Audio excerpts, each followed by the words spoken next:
பகுஜன் சமாஜ் கட்சியின் மாநில தலைவர் ஆம்ஸ்ட்ராங் அவர்களின் படுகொலையில்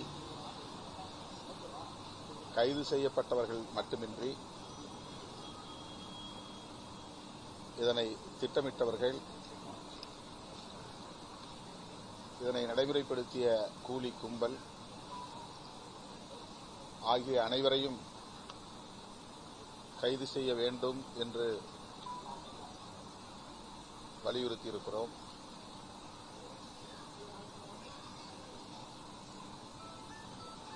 தமிழகத்தில் சட்டம் ஒழுங்கை சீர்குலைத்து ஒரு பதற்றத்தை ஏற்படுத்த வேண்டும் என்று சில அரசியல் கட்சிகள், சில அமைப்புகள் திட்டமிட்டு செயல்பட்டு வருகின்றன. குறிப்பாக பாரதிய ஜனதா கட்சிக்கு இந்த செயல் திட்டம் இருப்பதை அறிய முடிகிறது. ஆகவே ஆம்ஸ்ட்ராங் படுகொலையிலும் கூட ஒரு அரசியல் செயல் திட்டம் இருக்க வாய்ப்பிருப்பதாக விடுதலை சிறுத்தைகள் கட்சி சந்தேகப்படுகிறது. ஆம்ஸ்ட்ராங் அவர்கள் உயிரிழந்த சில நிமிடங்களில் பாஜக கட்சியை சார்ந்த ஒருவர்தான் ஊடகங்களுக்கு பேட்டி கொடுத்தார். அவர் வைத்த கோரிக்கைதான் சிபிஐ விசாரணை. காவல்துறை நடவடிக்கையில் இறங்குவதற்கு முன்னதாகவே, பகுஜன் சமாஜ் கட்சி கோரிக்கை வைப்பதற்கு முன்னதாகவே எடுத்த எடுப்பிலேயே தமிழ்நாடு அரசு இதை விசாரிக்கக்கூடாது, இந்திய ஒன்றிய அரசின் கட்டுப்பாட்டில் இருக்கிற சிபிஐ விசாரிக்க வேண்டும் என்ற குரல் பாஜகவின் குரலாக இருந்தது. அதுதான் பாஜகவினுடைய மாநில தலைவரின் குரலாகவும் அடுத்து ஒலித்தது. ஆருத்ரா கோல்டு நிறுவனத்திற்கும் பாஜகவை சார்ந்த சிலருக்கும் இடையிலுள்ள உறவு குறித்து கடந்த சில மாதங்களாக அல்லது ஒரு வருடத்திற்கு மேலாக பேசப்பட்டு வருவதை நாம் பார்க்கிறோம், விவாதிக்கப்பட்டு வருகிறது. ஆருத்ரா கோல்டு விவகாரத்திலே சம்பந்தப்பட்டவர்கள் பாரதிய ஜனதா கட்சியில் பொறுப்பிலேயே இருக்கிறார்கள். இப்போது ஆம்ஸ்ட்ராங் கொலையில் ஆருத்ரா கோல்டு விவகாரமும் பேசப்படுகிறது. பாஜக இதில் வலிந்து தலையிட்டு சிபிஐ விசாரணை கோருகிறது. இதுபோன்ற விவகாரங்கள் விசாரணைக்குரியவையாக உள்ளன, புலனாய்வு விசாரணைக்கு உட்படுத்தப்பட வேண்டியவையாக உள்ளன. அவர்களின் அரசியல் செயல் திட்டம் என்பது திமுக அரசுக்கு எதிராக இங்கே ஒரு பதற்றத்தை ஏற்படுத்த வேண்டும், ஒவ்வொரு வாய்ப்பையும் பயன்படுத்தி சட்டம் ஒழுங்கை சீர்குலைக்க வேண்டும் என்பதாகத்தான் இருக்கிறது. அதற்கு துணையாக பல அமைப்புகளும் இங்கே செயல்பட்டு வருவதை காண முடிகிறது. மேனாள் முதல்வர் முத்தமிழ் அறிஞர் கலைஞர் அவர்களை தனிப்பட்ட முறையிலே கடுமையாக விமர்சிப்பது அரசியல் அநாகரிகத்தின் உச்சமாக இருக்கிறது. கருத்தியல் விமர்சனங்களை வைக்கலாம், அரசியல் விமர்சனங்களை வைக்கலாம், ஆனால் அவரை கொச்சைப்படுத்துவதன் மூலம்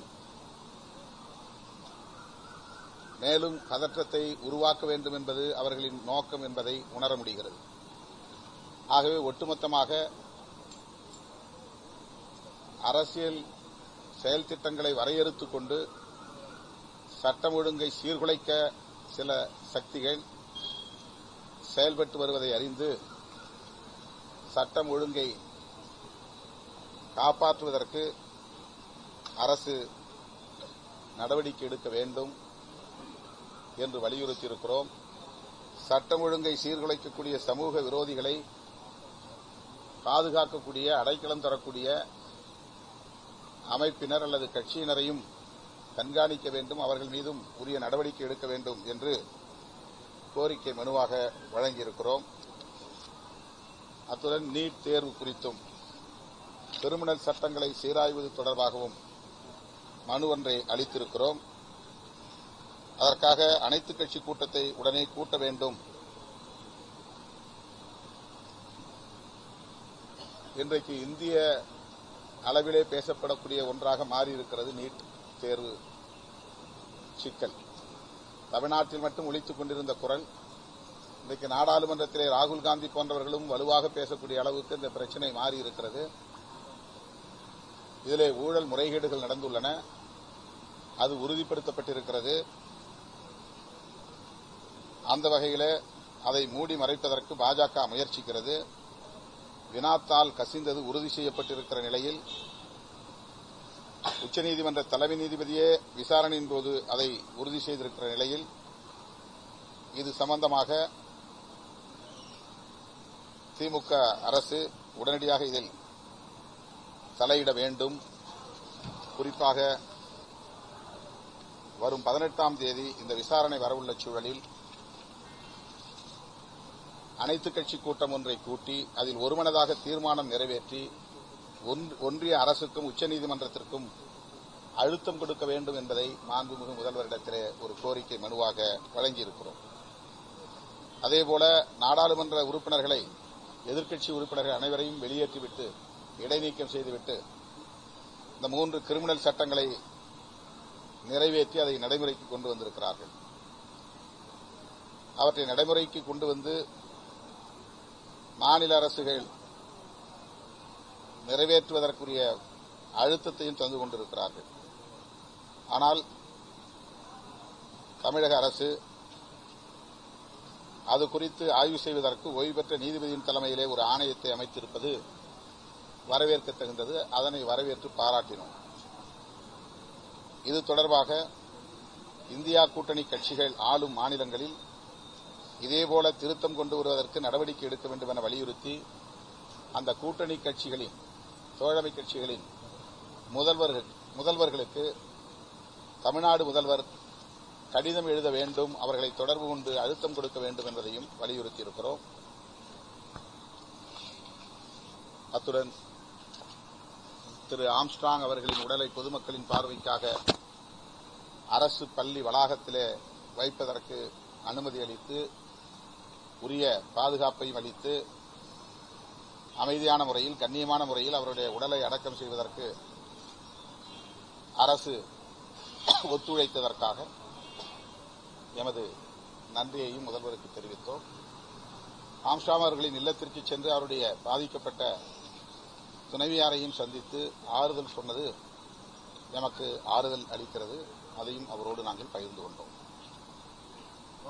ஆம்ஸ்ட்ராங்குடைய படுகொலை தொடர்பாக கைது செய்யப்பட்டிருக்கக்கூடிய குற்றவாளிகள் உண்மை குற்றவாளிகள் இல்ல, அந்த படுகொலை செய்துவிட்டு அவங்க புறப்பட்டிருக்காங்க, மற்றவர்களை கைது செஞ்சிருக்காங்க. உண்மையான படுகொலை செய்த குற்றவாளிகளை கைது செய்யணும்னு சொல்லி பிஎஸ்பி கோரிக்கை இருக்குது. அவருடைய குடும்பத்தின் சார்பாக முதலமைச்சரை சந்திக்கும் பொழுது அவருடைய மனைவி அதுதான் நாங்கள் சொல்லியிருக்கிறோம். இந்த உண்மை குற்றவாளிகளை கண்டறியணும், அது திட்டமிட்டவர்கள், அதுதான் மனுவாவே கொடுத்துருக்கிறோம். திட்டமிட்டவர்கள், கூலிக்காக இதில் பின்னிருந்து வேலை செய்தவர்கள் அனைவரும் கைது செய்யப்பட வேண்டும். ஆருத்ரா கோல்டு, பாஜக, ஆம்ஸ்ட்ராங் படுகொலை என்கிற ஒரு முக்கோணம் இதிலே இருப்பதாக தெரிகிறது. எல்லா விவாதங்களிலும் ஆருத்ரா கோல்டு பேசப்படுகிறது. பிஜேபியில் உள்ளவர்கள், இன்னும் சொல்ல போனால் ஆற்காடு சுரேஷ் மனைவி பாஜகவிலே பொறுப்பில் இருப்பதாக சொல்லப்படுகிறது. இன்னும் பலர் அதிலே கைது செய்யப்பட்டவர்களில் 1-2 பேர் நேரடியாக பாஜகவோடு தொடர்புடையவர்கள் என்றும் சொல்லப்படுகிறது. எனவே இந்த கோணத்திலும் இந்த புலன் விசாரணை நடத்தப்பட வேண்டும் என்பதுதான் எங்களுடைய கோரிக்கை. 2 நாட்களுக்கு முன்பு சிட்டி கமிஷனர், சென்னை பெருநகர காவல் ஆணையர் திரு அருண் IPS அவர்களையும் நான் சந்தித்து இதை நேர்மையான முறையிலே விசாரிக்க வேண்டும், உண்மையான அனைத்து குற்றவாளிகளையும் கைது செய்ய வேண்டும் என்று வலியுறுத்தியிருக்கிறோம். அவரும் அந்த கோணத்தில் விசாரித்துக் கொண்டிருக்கிறோம் என்று உறுதியளித்திருக்கிறார். இதன் பின்னணியில் உள்ள அனைவரும், திட்டமிட்டவர்கள் உட்பட, ஏவியர்கள் உட்பட அனைவரும் கைது செய்யப்பட வேண்டும் என்பதுதான் எங்கள் கோரிக்கை. முதல்வரை சந்தித்ததிலும் இதைத்தான் நாங்கள் வலியுறுத்தியிருக்கிறோம். எந்த ஒரு பிரச்சனை இருந்தாலுமே, உரிமை சார்ந்த பிரச்சனை இருந்தாலுமே திரு திருமாவளவன் தீர்க்கமான கருத்துக்களை வெளிப்படையா சொல்லக்கூடிய ஒரு நபர். ஆனா திமுகவோட கூட்டணி சேர்ந்ததுக்கு அப்புறம் இந்த கடந்த 3 வருடங்களில் பல்வேறு பிரச்சனைகளை தமிழகம் குறிப்பா நீங்க குறிப்பிட்ட மாதிரி சட்டம் ஒழுங்கு சார்ந்த இது ஒரு கற்பனையான குற்றச்சாட்டு. கூட்டணியில் இருந்து கொண்டே நாங்கள் எடுத்த நடவடிக்கைகளை, போராட்டங்களை வேறு எந்த கட்சியும் கூட்டணியில் இருந்தால் எடுத்திருக்க முடியாது. அதை பாராட்டுவதற்கு, வரவேற்பதற்கு மனமில்லாத காழ்ப்புணர்வு கொண்டவர்கள் வைக்கிற ஒரு தரம் குறைந்த விமர்சனம் இது.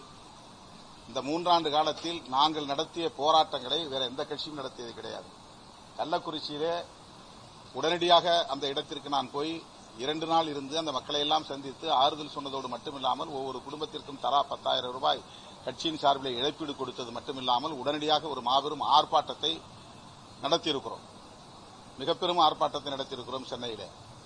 அதேபோல இந்த 3 ஆண்டுகளில் திருநெல்வேலியிலே நடந்த தொடர் படுகொலைகளை கண்டித்து 10,000க்கும் மேற்பட்டவர்களை ஒருங்கிணைத்து எனது தலைமையில் நான் ஆர்ப்பாட்டம் நடத்தியிருக்கிறேன். கூட்டணி கட்சியில் இருந்து கொண்டே காவல்துறையினர் முறையாக நடவடிக்கை எடுக்கவில்லை, அவர்களை கட்டுப்படுத்தவில்லை என்பதுதான் என்னுடைய விமர்சனம். அதேபோல சேலத்திலே மோரூர் பிரச்சனையில் காவல்துறையை கண்டித்து ஆர்ப்பாட்டம் நடத்தியிருக்கிறோம். அதேபோல நாமக்கல்லில் பெருமாள் என்கிற ஒரு இரவு காவலர் கொல்லப்பட்டவுடன் என்னுடைய தலைமையில் 5000 பேரை திரட்டி அங்கே ஆர்ப்பாட்டம் நடத்தியிருக்கிறோம். கிருஷ்ணகிரியில் ஓசூர் பகுதியிலே 10க்கும் மேற்பட்டவர்கள் தொடர்ந்து அந்த ஆண்டில் கொலை செய்யப்பட்டார்கள் என்ற தகவல் கிடைத்து அந்த இடத்திலே 10,000க்கும் மேற்பட்டவர்களை திரட்டி ஆர்ப்பாட்டம் நடத்தியிருக்கிறோம். வேங்கவேல் பிரச்சனையில் அடுத்த 2வது நாளே எல்லோரும் பொங்கல் புத்தாண்டு விழா கொண்டாடிக் கொண்டிருக்கிற நேரத்தில் டிசம்பர் 31ஆம் தேதி என்னுடைய தலைமையில் அதே இடத்தில் காவல்துறை நடவடிக்கையில் திருப்தி இல்லை என்பதை நாங்கள் வெளிப்படுத்தி போராட்டத்தை நடத்தியிருக்கிறோம். அது போதாது என்று அதன் பிறகு 2 நாள் கழித்து தமிழ்நாடு முழுவதும், ஒரு 2 வாரம் கழித்து தமிழ்நாடு முழுவதும் அனைத்து மாவட்ட தலைநகரங்களிலும் அதே வேங்கவேல் பிரச்சனைக்காக நாங்கள் போராட்டம் நடத்தியிருக்கிறோம். கூட்டணியில் இருந்து கொண்டு இவ்வளவு போராட்டங்களை முன்னெடுக்கிற ஒரு கட்சி விடுதலை சிறுத்தைகளை தவிர வேறு எந்த கட்சியும் இருக்க முடியாது. சொல்லப்போனால் திமுக தரப்பில் உள்ள பலர் நாங்கள் கூட்டணியில் இருந்து கொண்டே இந்த மாதிரியான விமர்சனங்களை வைக்கிறோம், போராட்டங்களை நடத்துகிறோம் என்பதற்காக எங்கள் மீது அவர்களுக்கு வருத்தம் உண்டு. திமுக தரப்பை சார்ந்தவர்களுக்கே வருத்தம் உண்டு. ஆனால் பிரச்சனைகளின் அடிப்படையில் நாங்கள் மக்கள் பக்கம் நின்று குரல் கொடுக்கிறோம். இதை உணர்ந்து கொள்ளாத, அல்லது வேண்டுமென்றே உணர்ந்தாலும் வேண்டுமென்றே திமுகவுக்கும் விடுதலை சிறுத்தைகளுக்கும் இடையிலே ஒரு முரண்பாட்டை உருவாக்க ஒரு வாய்ப்பு கிடைக்குமா என்ற எண்ணத்தின் அடிப்படையில் இதுபோன்ற அற்பத்தனமான விமர்சனங்களை வைக்கிறார்கள். இதற்கு மேல் விடையில்லை.